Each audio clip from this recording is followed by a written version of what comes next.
بالهدى ودين الحق أرسلا. أما بعد فأعوذ بالله من الشيطان الرجيم. بسم الله الرحمن الرحيم.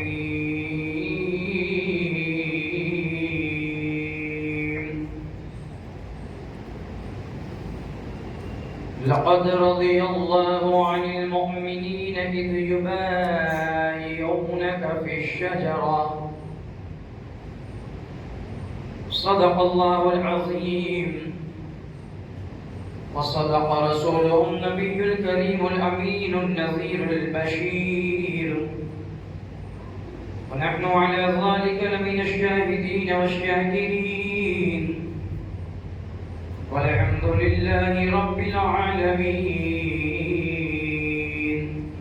بعد توحید کے متوالوں، شمع رسالت و نبوت کے پروانوں، غوث و خواجہ و رضا کے دیوانوں، اولیاء ملت کے فداکاروں، آئیے کچھ عرض و معروض ہو اس سے پہلے ہم اور آپ مل کر ہمارے اور آپ کے آقا، وہ آقا جن کی شان نرالی، وہ آقا جن کا رتبہ عالی، ہم غریبوں کے دامنوں کو بوالِ مراد سے بھر دینے والے آقا، اللہ کے پیارے، ہم جیسے بے سہاروں کے سہارے، شفیع المذنبین طٰہٰ و یاسین مزمل و مدثر آقا، ہم گنہگاروں کی اندھیری قبر میں آ کر اس کالی کالی قبر کو روشن فرمانے والے آقا، قیامت کے دن ہم گنہگاروں کو شفاعت کا مژدہ سنانے والے آقا، یعنی جناب احمدی مصطفیٰ محمد مصطفیٰ صلی اللہ تعالیٰ علیہ وسلم کی بارگاہ بے کسبنا میں اپنی غلامی کا ثبوت دیتے ہوئے نہایت ہی محبت و انتہائی عقیدت کے ساتھ درود و سلام کا نذرانہ پیش کریں. اللہم صلی علی سیدنا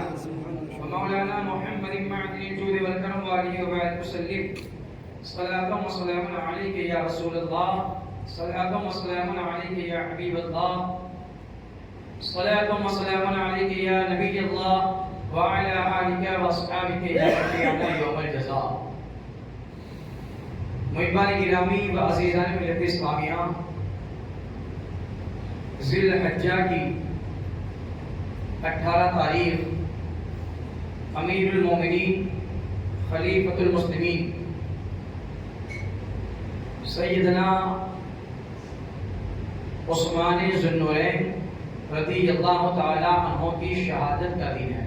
سبحان اللہ سبحان اللہ. اللہ تبارک و تعالی عثمان غنی رضی اللہ تعالی عنہ کے فیوز و برکات سے مالا مال فرمائے اور ذکر عثمان غنی کو ہماری شفاعت کا ذریعہ بنائے. آمین. اعلیٰ حضرت عظیم البرکت دریائے عشق و محبت کنز الکرامت جبل الاستقامت میرے آقا نعمت الشیخ امام احمد رضا خان فاضل بریلوی علیہ رحمت و رضوان ارشاد فرماتے ہیں، یعنی عثمان صاحب قمیص ہدا، یعنی عثمان صاحب قمیص ہدا، حلہ آرائے عفت پہ لاکھوں سلام، حلہ آرائے عفت پہ لاکھوں سلام. محبان گرامی و عزیزان ملت اسلامیہ، اللہ تبارک و تعالیٰ نے قرآن مجید و فرقان حمید میں تمام صحابہ کرام رضوان اللہ تعالی علیہم اجمعین کے فضائل بھی بیان فرمائے اور یہ بھی بیان فرمایا کہ میرے محبوب کے تمام صحابہ جنتی ہیں. سبحان اللہ سبحان اللہ. اللہ نے فرمایا وَكُلًّا وَعَدَ اللَّهُ الْحُسْنَى، اللہ نے تمام صحابہ سے جنت کا وعدہ فرما لیا ہے. اب اگر کوئی نبی پاک صلی اللہ تعالی علیہ وسلم کے ادنا صحابی کی بھی توہین کرتا ہے یا ادنا صحابی کی تذلیل کرنے کی کوشش کرتا ہے تو وہ خود ذلت کا شکار ہو رہا ہے اور اپنی عاقبت کو برباد کر رہا ہے. کیونکہ صحابہ کرام کی شان اور مقام یہ ہے کہ اگر کوئی ولی یا غوث کتنے ہی مرتبے کو پہنچ جائے یا ولایت کے اعلیٰ درجے پر بھی فائز ہو جائے مگر وہ کسی ادنا صحابی کے مرتبے کو نہیں پا سکتا۔ صحابہ کرام سب کے سب عادل ہیں، صادق ہیں، اور یہ انعام اور یہ اکرام انہیں فقط محبوب خدا کے دیدار کرنے کی وجہ سے اللہ نے عطا فرمایا ہے۔ صحابہ کرام کی توہین کرنے والا یہ مسلمان نہیں ہو سکتا، اور اہل سنت والجماعت کے دو معیار رکھے گئے ہیں، حقانیت کے، صداقت کے، اور اس کے عدل و انصاف کے، کہ اہل سنت والجماعت کا جو طبقہ ہے وہ ایک پلڑے میں صحابہ کرام کی محبت کو رکھتا ہے، تو دوسرے پلڑے میں اہل بیت اطہار کی الفت کو رکھتا ہے۔ اور یہ دونوں معیار اللہ کے رسول نے اپنے غلاموں کو سکھائے ہیں۔ صحابہ کی بات آئی تو اللہ کے رسول نے فرمایا کہ اصحابی کے نجومی فبأیہم اقتدیتم اہتدیتم، میرے صحابہ آسمان کے ستاروں کی طرح ہیں، تو ان میں سے جس کی بھی پیروی کرو گے ہدایت پا جاؤ گے۔ یہ صحابہ کی حقیقت ہے۔ اور اپنے اہل بیت کی باری آئی تو نبی نے فرمایا کہ مثل اہل بیت فیکم مثل سفینۃ نوح من رکبها نجا ومن تخلف ہلک۔ اہل بیت کے تعلق سے حضور نے فرمایا کہ میرے اہل بیت کی مثال تم میں حضرت نوح علیہ السلام کی کشتی کی طرح ہے، کہ جو کشتی نوح میں سوار ہو گیا وہ نجات پا گیا، اور جو سوار نہ ہوا وہ ہلاک و برباد ہو گیا۔ تو یہ دو معیار اللہ نے اہل سنت و جماعت کو انعام کے طور پہ عطا فرمائے ہیں، کہ اہل سنت و جماعت کے ماننے والے جو سنی حضرات ہیں وہ صحابہ کی عزت کرتے ہیں اور اہل بیت اطہار سے پیار بھی کرتے ہیں، کیونکہ نبی پاک کی حدیث کا مفہوم یہ ہے کہ میرے صحابہ تو آسمان کے ستارے ہیں، تو جس طرح رہگیر بغیر ستاروں کی روشنی کے راہ نہیں پا سکتا، اسی طرح راہ صراط مستقیم پہ چلنے والا میرے صحابہ کے ایمان کی روشنی کو لیے بغیر ایمان نہیں پا سکتا۔ اور اسی طریقے سے سمندر کا سفر کرنے والا یہ کشتی کے بغیر نجات نہیں پا سکتا، غرق ہو جائے گا، ڈوب جائے گا، برباد ہو جائے گا۔ اسی طریقے سے راہ شریعت کا سفر کرنے والا اگر محبت اہل بیت کی کشتی پر سوار نہ ہوا تو وہ بھی گمراہی کے دلدل میں غرق ہو جائے گا، وہ بھی جو ہے ضلالت کے سمندر میں ڈوب جائے گا۔ اب اگر انسان کو یا بندے خدا کو اپنی منزل تک پہنچنا ہے تو اسے صحابہ کے ایمان کے ستاروں کی روشنی حاصل کرنی ہوگی، اور ایمان کی کشتی جو اہل بیت ہے اس کشتی پر سوار بھی ہونا پڑے گا۔ دنیا کے اندر بے شمار باطل فرقے آئے، لیکن آپ مطالعہ کریں اور انکوائری کریں کہ کیا کوئی ایسا طبقہ ہے کہ جس میں صحابہ کا بھی عقیدہ ہو، اہل بیت کا بھی عقیدہ ہو، تو آپ کی آنکھیں دھندلی رہ جائیں گی۔ لیکن ہاں، اگر مسلک حق کا، مسلک اہل سنت والجماعت یعنی مسلک اعلی حضرت تو آپ باریک نگاہوں سے دیکھیں گے تو آپ کو پتا چلے گا کہ یہ ایسا دین ہے، یہ ایک ایسا مذہب ہے، اور یہ ایک ایسا مسلک ہے کہ جس میں صحابہ سے محبت کا سبق دیا جاتا ہے اور اہل بیت اطہار کی تعظیم کا ادب سکھایا جاتا ہے۔ سبحان اللہ، سبحان اللہ، نعرہ تکبیر، نعرہ رسالت، اسی لیے سرکار اعلی حضرت رضی اللہ تعالیٰ عنہ نے فرمایا کہ اہل سنت کا ہے بیڑا پار اصحاب حضور، اہل سنت کا ہے بیڑا پار اصحاب حضور، نجم ہیں اور ناؤ ہے عبرت رسول اللہ کی۔ اہل سنت کا ہے بیڑا پار اصحاب حضور، نجم ہیں اور ناؤ ہے عبرت رسول اللہ کی۔ میرے دوستو، غرض کے تمام صحابہ کا ادب کرنا یہ ہر مسلمان پر لازم و ضروری ہے۔ امیر المومنین عثمان غنی رضی اللہ تعالیٰ عنہ یہ اسلام کے نمبر 3 کے خلیفہ ہیں۔ کہو سبحان اللہ۔ سبحان اللہ۔ نمبر 3 کے خلیفہ عثمان ذوالنورین ہیں، نمبر 1 پر صدیق اکبر ہیں، نمبر 2 پر فاروق اعظم ہیں، تیسرے نمبر پر عثمان ذوالنورین ہیں، اور چوتھے نمبر پر علی مرتضی شیر خدا ہیں رضی اللہ تعالیٰ عنہ۔ اور یہ ترتیب خلافت ہمارے گھر سے نہیں نکلی ہے، قرآن و حدیث سے نکلی ہے۔ سبحان اللہ، سبحان اللہ۔ یہ ترتیب خلافت قرآن و حدیث نے ہمیں سکھائی ہے، اس لیے آپ قرآن کا مطالعہ کریں کہ اللہ تبارک و تعالیٰ نے قرآن مجید و فرقان حمید میں فرمایا محمد رسول اللہ والذین معه الشداء والکفار رحماء بینہم تراہم رکعا سجدا یبتغون فضلا من اللہ ورضوانا۔ اللہ نے فرمایا محمد رسول اللہ، محمد صلی اللہ تعالی علیہ وسلم یہ اللہ کے رسول ہیں۔ سبحان اللہ، سبحان اللہ۔ اللہ نے کیا فرمایا؟ محمد صلی اللہ علیہ وسلم اللہ کے رسول ہیں۔ یہ نہیں فرمایا کہ کان محمد رسولا، کہ محمد اللہ کے رسول تھے، یہ نہیں فرمایا، بلکہ کیا فرمایا کہ محمد رسول اللہ، محمد اللہ کے رسول ہیں۔ کیا مطلب؟ مطلب یہ ہے کہ جب جب قرآن کا قاری قرآن کی اس آیت کو پڑھے گا کہ محمد رسول اللہ، تو اس کا ترجمہ کرے گا کہ محمد اللہ کے رسول ہیں۔ پتہ ہی چلا کہ میرے نبی یہ اللہ کے رسول کل بھی تھے، آج بھی ہیں، اور صبح قیامت تک وہ اللہ کے رسول رہیں گے۔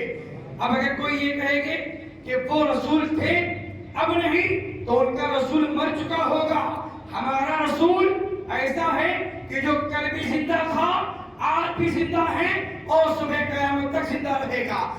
جب تک خدا کی خدائی کا اعلان ہوتا رہے گا، مصطفیٰ کی رسالت کے ڈنکے بھی بجتے رہیں گے۔ اس لیے کہ رسول جو ہے یہ مردہ نہیں ہوتا، بلکہ رسول یہ حیات جاودانی لے کر کے آتا ہے، ہمیشہ کی زندگی لے کر کے آتا ہے۔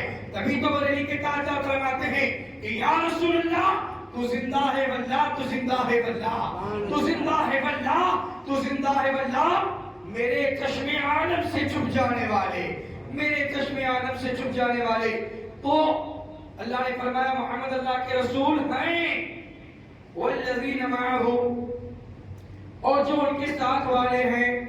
تو مفسرین کرام فرماتے ہیں کہ والذین معه سے مراد تو ویسے تمام صحابہ ہیں، لیکن خاص کر ابو بکر صدیق ہیں، سبحان اللہ۔ خاص کر کے ابو بکر صدیق ہے۔ کیوں؟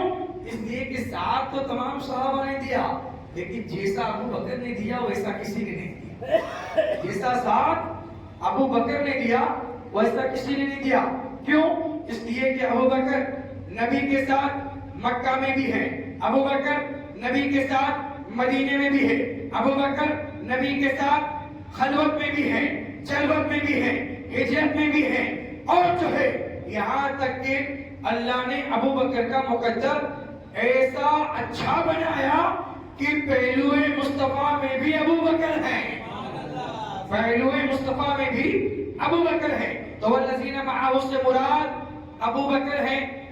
اشداء علی الکفار، محمد اللہ کے رسول ہیں، اور وہ جو ان کے ساتھ والے ہیں اشداء علی الکفار، وہ کافروں پر بھاری ہیں، سبحان اللہ، سبحان وہ کافروں پر بھاری ہیں۔ تو کافروں پر صحابہ میں اگر سب سے زیادہ کوئی بھاری تھا وہ تو فاروق اعظم تھے۔ سبحان اللہ، سبحان اللہ۔ کیسے بھاری تھے؟ اگر کسی نبی کی گستاخی کرنے والے کو دیکھ لیتے نا تو نیام سے تلوار نکال لیتے اور گلا کر جو ہے سر قلم کر دیتے، اور یہ ثابت کر دیتے کہ اگر کوئی نبی کی گستاخی کرتا ہے، نبی کی بے ادبی کرتا ہے، نبی کی توہین کرتا ہے، تو اللہ کی زمین پر اسے جینے کا کوئی ادھیکار نہیں ہے۔ سبحان اللہ، سبحان اللہ۔ تو والذین معه سے مراد ابو بکر ہیں، اشداء علی الکفار سے مراد صحابہ ہیں۔ فاروق اعظم ہے۔ فاروق اعظم۔ کون ہے بولو؟ رحماء بینہم، آپس میں رحم دل ہیں۔ سبحان اللہ، سبحان اللہ۔ اللہ نے پہلے فرمایا محمد رسول اللہ، محمد اللہ کے رسول ہیں، پھر فرمایا والذین معه، جو ان کے ساتھ والے ہیں تو وہ ابو بکر ہیں، پھر فرمایا اشداء علی الکفار، کافروں پر بھاری ہیں تو وہ فاروق اعظم ہیں. اور پھر فرمایا رحماء بینہم، آپس میں رحم دل ہیں. تو عثمان غنی کے جیسا رحم دل صحابہ میں کون ملے گا؟ سبحان اللہ سبحان اللہ. اور چوتھے نمبر پہ فرمایا کہ تراہم رکعا سجدا، تو جب بھی اسے دیکھے گا تو یا تو رکوع کرتا پائے گا یا سجدہ کرتا پائے گا. تو اس سے مراد مولا کائنات علی مرتضیٰ ہے. تو قرآن مجید میں اشارتاً اللہ تعالیٰ نے ترتیب خلافت بیان کر دی کہ محمد رسول اللہ والذین معه اشداء علی الکفار رحماء بینہم تراہم رکعا سجدا. رب کریم نے فرمایا کہ میرا محبوب تو قیامت تک اللہ کا رسول ہے، لیکن سب سے پہلے ان کا خلیفہ جو بن کے آئے گا وہ ابو بکر ہوگا. ابو بکر کے بعد عمر فاروق ہوں گے، عمر فاروق کے بعد عثمان غنی ہوں گے، اور عثمان غنی کے بعد شیر خدا علی مرتضیٰ ہوں گے. تو یہ صحابہ جو ان کا دامن تھام لے گا وہ یہاں بھی کامیاب ہو جائے گا، قیامت میں بھی کامیاب ہو جائے گا. اسی لیے سرکار اعلیٰ حضرت ارشاد فرماتے ہیں کہ یا رسول اللہ تیرے غلاموں کا نقش قدم ہے راہ خدا. تیرے غلاموں کا نقش قدم ہے راہ خدا. ارے وہ کیا بہک سکے جو یہ سراغ لے کے چلے، وہ کیا بہک سکے جو یہ سراغ لے کے چلے. اور جنا بنے گی محبان چار یار کی قبر. جنا سمجھتے ہو جنا کسے کہتے ہیں؟ جنا جنت کو کہتے ہیں، جنا باغ کو کہتے ہیں. اعلیٰ حضرت کہتے ہیں کہ جنا بنے گی محبان چار یار کی قبر، یعنی جو چار یاران مصطفیٰ سے محبت کرے گا ان کی قبر جنت بنے گی. جنا بنے گی محبان چار یار کی قبر جو اپنے سینے میں یہ چار باغ لے کے چلے، جو اپنے سینے میں یہ چار باغ لے کے چلے. تو صحابہ سے محبت کرنا یہ ایک مومن کی نشانی ہے، یہ ایک مومن کی پہچان ہے. اب وہ صحابی ادنا درجے کا ہو یا اعلیٰ درجے کا ہو، اب یہ صحابی ابو بکر ہو یا پھر وہ صحابی امیر معاویہ ہو، کوئی بھی صحابی ہو، میرے نبی نے فرمایا اصحابی النجومی فبأیہم اقتدیتم. میرا ہر صحابی یہ آسمان کے چمکتے ستارے کی طرح ہے کہ جس کی پیروی کرو گے اللہ ہدایت کی دولت سے مالا مال کر دے گا. مگر کچھ ایسے بھی لوگ ہیں کہ جو علی اور عثمان میں جھگڑتے ہیں، ابو بکر اور علی میں جھگڑتے ہیں، لیکن یہ جھگڑنے والے مسلمان نہیں ہیں. اس لیے کہ سنی مسلمان اللہ اور رسول کے فرمان پر اپنی پیشانی کو جھکا دیتا ہے. نبی نے کہہ دیا ابو بکر نمبر 1 پہ ہے تو پھر ابو بکر نمبر 1 پہ ہی رہیں گے. نبی نے کہہ دیا کہ ابو بکر کے بعد عمر ہے تو پھر عمر کا کوئی حق چھین نہیں سکتا، اور عمر کے بعد عثمان ہے تو عثمان ہی رہیں گے. اور ہے شیر خدا تو شیر خدا کا حق چھیننا کسی مائی کے لال کا کام ہے. بولو کہ جو شیر خدا کا حق چھین لے. کون شیر خدا؟ کہ جن کی ذوالفقار اگر فضائے آسمانی میں لہرائے تو دیواروں سے یہ آواز آتی تھی کہ لا فتح الا علی لا سیف الا ذوالفقار. اب ان کا کوئی حق چھین سکتا ہے؟ ان کا کوئی پاور چھین سکتا ہے؟ تو نبی نے جو بتا دیا وہی قیامت تک خلافت کا سلسلہ چلے گا. اور میرے نبی نے جو بتایا یہ بھی علم غیب ہے. مچل کے بولو. پہلے نمبر پہ ابو بکر کو اس لیے رکھا کہ عمر سے پہلے ابو بکر دنیا سے جانے والے تھے. دوسرے نمبر پہ فاروق اعظم کو اس لیے رکھا کہ فاروق اعظم کے بعد عثمان زندہ رہنے والے تھے. اور تیسرے نمبر پر عثمان غنی کو اس لیے رکھا کہ علی مرتضیٰ تو بعد میں شہید ہوں گے، پہلے عثمان غنی شہید ہو جائیں گے. اب بتائیے نبی کا علم ہے کہ نہیں ہے؟ یہ علم غیب مصطفیٰ ہے کہ نہیں؟ تو میرے نبی نے اس ترتیب کو اس لحاظ سے رکھا کہ ابو بکر کے بعد عمر کی باری آ جائے، عمر کے بعد عثمان کی باری آ جائے، عثمان کے بعد علی کی باری آ جائے. تو اب اگر کوئی اس ترتیب خلافت پر اعتراض کرتا ہے تو یہ اعتراض ہم سنیوں پر نہیں کرتا بلکہ آمینہ کے لال پر کرتا ہے، عبداللہ کے در یتیم پر کرتا ہے. ہمارا تو یہ عقیدہ ہے کہ نبی کی زبان سے جو نکل جاتا ہے اللہ اسے پتھر کی لکیر بنا دیتا ہے، اس لیے کہ ما ینطق عن الہوی ان هو الا وحی یوحی، نبی جب بات کرتا ہے تو زبان مصطفیٰ کی ہوتی ہے، کلام خدا کا ہوتا ہے۔ سبحان اللہ، سبحان اللہ، نعرہ تکبیر، نعرہ رسالت۔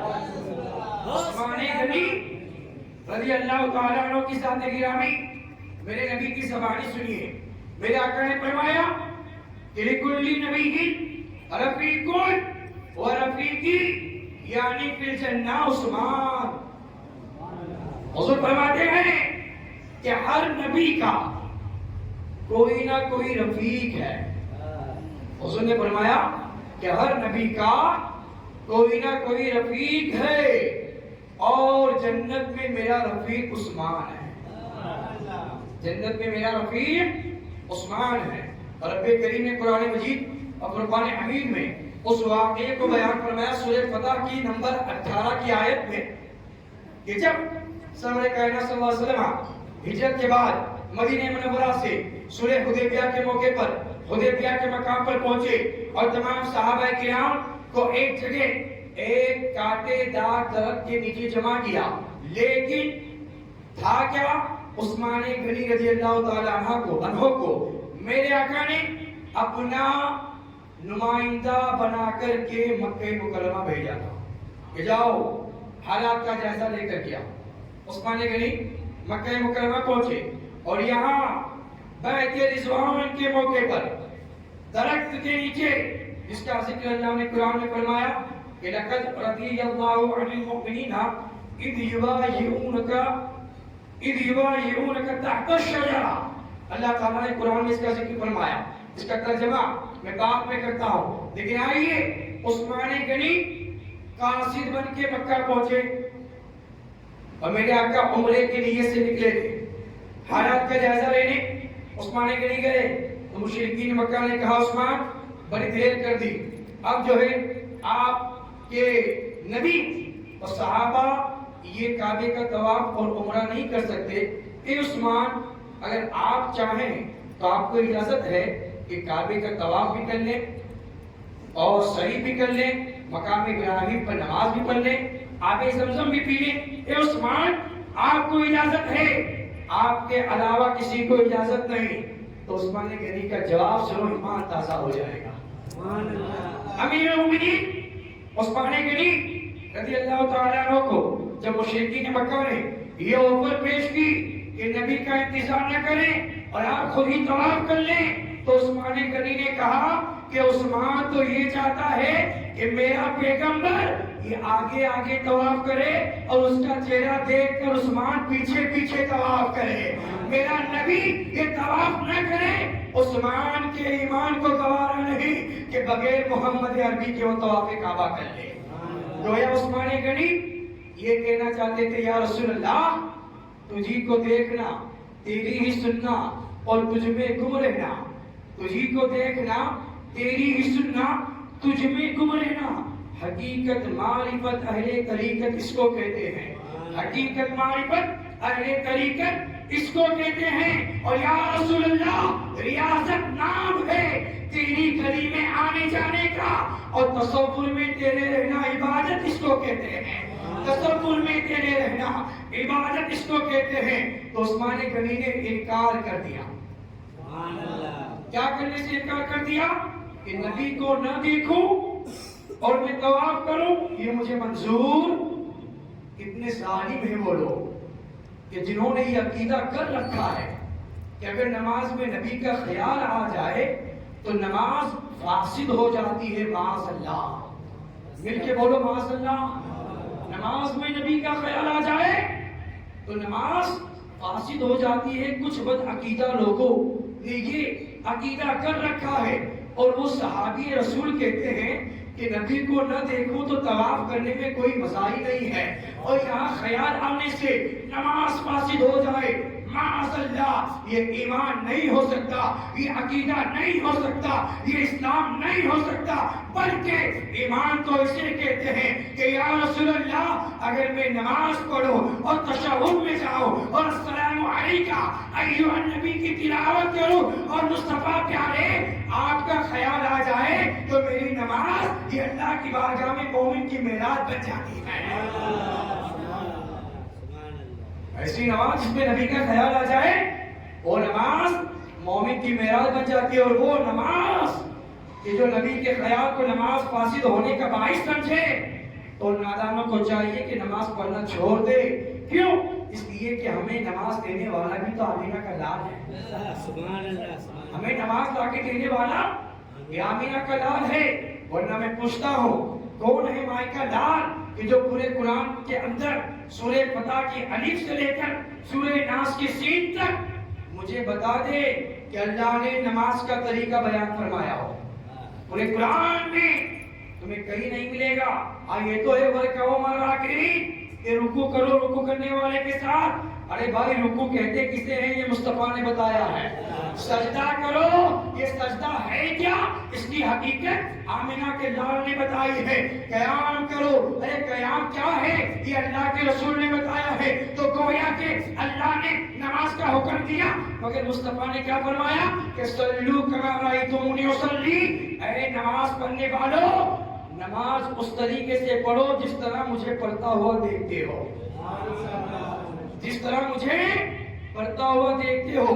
گویا میرے نبی نے یہ فرمایا کہ نماز جب پڑھو تو تصور یہ کرو کہ عبادت تو اللہ کی کرتے ہیں مگر یاد مصطفیٰ کی کرتے ہیں، یاد مصطفیٰ کی کرتے ہیں۔ بہرحال آج 5 منٹ تقریر لیٹ ہوئی ہے تو عثمان گنی کا ذکر سن لو، اور میری ایک بات ذہن میں رکھ لیں کہ تمامی حضرات جو صحابہ و اہل بیت کے ماننے والے ہیں اپنے اپنے گھروں پہ جا کر آج امیر المومنین عثمان غنی کی فاتحہ خوانی ضرور دلائیں گے انشاءاللہ، اور ان کے صدقے میں اللہ سے اس کی رحمت کے خزانے کا سوال کریں۔ اللہ ان کے صدقے میں ہمارے خالی دامنوں کو پہلے مراد سے مالا مال کر دے گا، آمین۔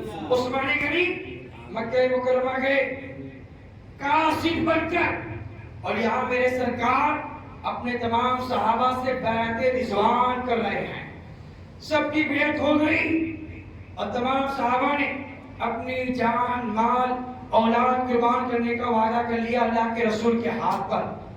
یہ ہے بیعت رضوان۔ تقریباً 1400 یا 1500 صحابہ کرام کا اجتماع تھا اور سب نے نبی کے ہاتھ پر بیعت کی۔ عثمان غنی گئے ہوئے تھے رسول اللہ کے رسول بن کے مکہ میں، رسول اللہ کے رسول بن کے مکہ میں قاصد اور نمائندہ بن کے گئے تھے۔ تو میرے آقا نے اپنا دائنا ہاتھ اٹھایا اور فرمایا یہ عثمان کا ہاتھ ہے۔ بچل کے بولو یار، یہ عثمان کا ہاتھ ہے۔ فضرب بھی علی یدہ اليسریٰ، اور پھر اپنے دائنے ہاتھ کو اپنے بائیں ہاتھ پہ مارا اور کہا کہ یہ میرے عثمان کی بیعت ہے۔ اب کچھ لوگ جو ایمان کے اندر ہیں وہ کہتے ہیں کہ بیعت رضوان کے موقع پر یہ بیعت عثمان کے قصاص پر لی گئی تھی کہ وہاں افواہ پھیلا دی گئی تھی کہ عثمان غنی کو شہید کر دیا گیا ہے۔ اللہ کے رسول نے عثمان غنی کا قصاص لینے پر بیعت دی تھی۔ یہ روایت غلط ہے۔ اگر تو پھر اس پہ اعتراض یہ کرتے ہیں کہ اگر نبی کو علم غیب تھا تو انہیں پتا کیوں نہیں چلا کہ عثمان زندہ ہے؟ یہ اعتراض کرتے ہیں معاذ اللہ۔ تو یہ بیعت رضوان یہ ان ایمان کے اندھوں کا جواب ہے۔ میرے نبی نے عثمان کی بیعت کی، بولو کی کہ نہیں کی، اور کہا کہ یہ میرے عثمان کی بیعت ہے، یہ میرا ہاتھ ہے اور یہ میرے عثمان کی بیعت ہے۔ تو اگر نبی نہیں جانتے تھے کہ عثمان زندہ ہے یا شہید ہو چکے ہیں تو آپ مجھے یہ بتائیے کہ اگر کوئی سنی مسلمان مرید بننا چاہتا ہے تو مرید جو ہوتا ہے وہ زندہ ہوتا ہے؟ مرید جو بنتا ہے وہ زندہ ہوتا ہے یا قبر سے اٹھ کے مرید بننے آتا ہے؟ زندہ ہوتا ہے۔ مرید بننے والا زندہ ہوتا ہے، اور جو پیر وہ بھی زندہ کی لیتا ہے. تو میرے نبی نے کہا یہ میرا ہاتھ ہے, یہ میرے عثمان کی بیعت ہے, یہ اس بات کا جواب ہے کہ نادانو میں حدیبیہ کے میدان میں کھڑا ہوں مگر مکہ کے اندر میرے عثمان کو چلتا پھرتا دیکھ رہا ہوں. میرا عثمان یہ مردہ نہیں ہے بلکہ زندہ ہے اور اپنی زندگی کے ساتھ محبوب کے قدموں میں آنے والا ہے. تو یہ علم غیب کی شہادت ہے, یہ علم غیب کا ثبوت ہے, یہ علم غیب کی نفی نہیں ہے. بہرحال ان تمام صحابہ کے تعلق سے اللہ نے قرآن میں فرمایا, کیا فرمایا؟ لقد رضی اللہ عن المؤمنین اذ یبایعونک تحت الشجرہ. اللہ فرماتا ہے اے محبوب بے شک تحقیق کے اللہ تعالیٰ ان تمام ایمان والوں سے راضی ہو گیا جن ایمان والوں نے درخت کے نیچے تمہارے ہاتھ پر بیعت کی. جتنے بیعت رضوان کے موقع پر تھے ان کے تعلق سے اللہ نے قرآن میں فرمایا. تو صحابہ نے پوچھا وہ کون ہیں؟ تو اللہ کے رسول نے فرمایا یہ وہی ہیں کہ جو صلح حدیبیہ کے موقع پر تحت الشجرہ ایک کانٹے دار درخت کے نیچے میرے ہاتھ پر بیعت کر رہے تھے. اللہ نے سب کو جنتی بنا دیا ہے.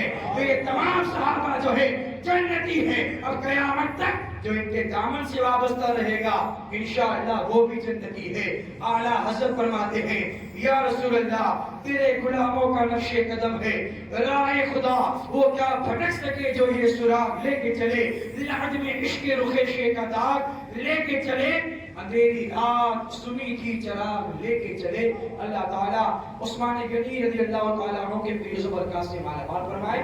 تمامی حضرات کھڑے